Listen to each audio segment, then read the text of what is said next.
झारखंड में नई शराब नीति लागू होनी है, जिसे लेकर स्टॉक की जांच की जा रही थी। इसी क्रम में झारखंड के धनबाद में 802 शराब की बोतलें खाली मिली। दरअसल धनबाद के बलियापुर और प्रधानखंडा के दुकानदारों से जब जवाब मांगा गया तो बनाया कि इस बात को पचाना सहज नहीं। दरअसल उन्होंने कहा कि चूहों ने 802 शराब की बोतल पी ली। उनका कहना है कि बोतल की ढक्कन को कुतरकर चूहे शराब खाली कर दिए। हालांकि इस घटना को घोटाले के रूप में भी देखा जा रहा है। इस घटनाक्रम में जब सहायक उत्पाद आयुक्त से जानकारी ली गई तो उन्होंने चूहों के द्वारा शराब पी लेने की बातों को बकवास बताया है। उनका कहना है कि इस मामले में जांच कमेटी का गठन कर दिया गया है, जांच की भी जा रही है। वहीं उन्होंने बताया कि हमने जितनी शराब की बोतलें उनको दी हैं, हमें उतनी फ्रेश शराब की बोतलें वापस चाहिए। जो है एक टीम बना है, जो वरीय मजिस्ट्रेट जो है वो जिला के हैं,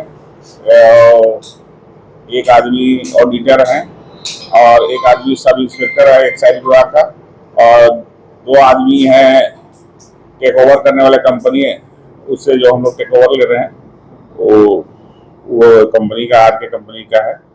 सब ग्रुप से उसको जांच करने पर वो कमी आई है तो वो आर के कंपनी उसको भरपाई करेगा। बोल रहा है कि चूहा ढक्कन उतार दिया है। कुछ भी हो, हम फ्रेश माल दिए थे आपको गिन के, हम फ्रेश माल लेंगे, उसमें क्या संभव। उधर से क्या जवाब दिया है, तो लोग की तरफ से क्या जवाब आया है? जवाब क्या आएगा, सीधे उन्होंने नोटिस भेजेंगे इतना रुपया जमा करो। वो लोग तो कह रहे हैं कि चूहा उतर दिया बोतल। वो आपकी समस्या है, मेरा नहीं समस्या।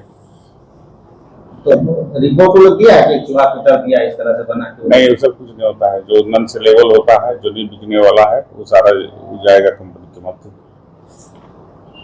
लोग अपना रिपोर्ट तो कुछ बना के दिया होगा ना सर, वहाँ से प्रधान जितना माल हमको सही तरीका से मिला ग्रुप को, जो ऑडिटर का ग्रुप है, ये एक्साइज विभाग का है, और ये मजिस्ट्रेट है ना, और भी तो उनका टेक ओवर जो कर रहा है वो उनका कंपनी का आदमी है, उनके समझ लिया गया है। जो सही है उसी को हम लेंगे, और बाद बाकी जो भी अगर टूटा फूटा है सब जिम्मेदारी आपकी कंपनी की।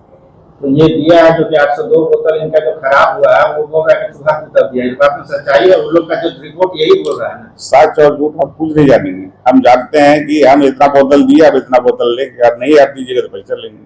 लेकिन चूहा वाली बात सही है तो लोग नहीं, बकवास बात। ठीक है। वहीं झारखंड प्रदेश भाजपा ने इस घोटाले का पूर्ण विरोध जताया है। भाजपा नेता प्रदीप सिन्हा ने इस पूरे मामले पर प्रतिक्रिया देते हुए कहा कि झारखंड में इससे पहले भी शराब से जुड़ी कई घटनाएं हुई हैं, जिससे सरकार को सीधे तौर पर नुकसान हुआ है। उन्होंने शराब चूहे द्वारा पी जाने की बातों को बचकाना कहा है। उन्होंने कहा कि आजकल जो शराब की बोतलें आती है उसका सील मजबूती से लगा होता है, जिसे चूहे द्वारा कुतरने की बात पचाने लायक नहीं है। ऐसे में सरकार को किसी बाहरी एजेंसी से मामले की जांच करवानी चाहिए, ताकि आगे चलकर ये लोग सरकार को नुकसान ना पहुंचा पाए। देखिए, राज्य का आबकारी विभाग बिल्कुल अजूबे कारनामों के लिए प्रख्यात हो चुका है।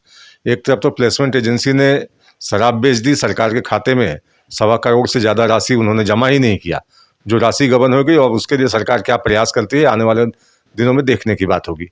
लेकिन जो धनबाद का प्रकरण सामने आया है कि 802 बोतल शराब चूहों ने पी लिया, अब ये तो मतलब अजीब है, अविश्वसनीय ही नहीं, हास्यास्पद है कि आजकल के जो बॉटल्स आते हैं शराब के, उसमें कैपिंग इस तरह की होती है कि बाहर से सुई भी नहीं डाल सकते हैं। तो चूहों की पहुंच वहां तक कैसे हो गई? ये तो मैं समझता हूं कि जांच का विषय है। सरकार को गहनता से जांच करनी चाहिए और इन अधिकारियों के बात पर भरोसा करने के बजाय किसी बाहरी एजेंसी से जांच करवाए। क्योंकि अगर सरकार चाहती है कि आबकारी विभाग में जो गलत काम हुए हैं, जो पैसे जिस तरह से इन लोगों ने बनाए और सरकार को नुकसान पहुंचाया, तो गहनता से जांच करने की आवश्यकता है। वहीं इस घटना पर झारखंड सरकार की सहयोगी पार्टी कांग्रेस के चेयरमैन सतीश करमाली ने इस घटना पर चिंता जाहिर करते हुए कहा कि कमेटी बना दी गई है, जो भी दोषी होंगे उन्हें बख्शा नहीं जाएगा। देखिए, जो सामने मामले आ रहे हैं कि प्रशासन के द्वारा कहा जा रहा है कि चूहे ने शराब पी लिया, तो ये बातें सबको समझ में आती है, और इस पर विभाग ने जांच कमेटी भी बना दी है और जांच होगी, और जो भी दोषी लोग होंगे उस पर जरूर कार्रवाई करेगी सरकार।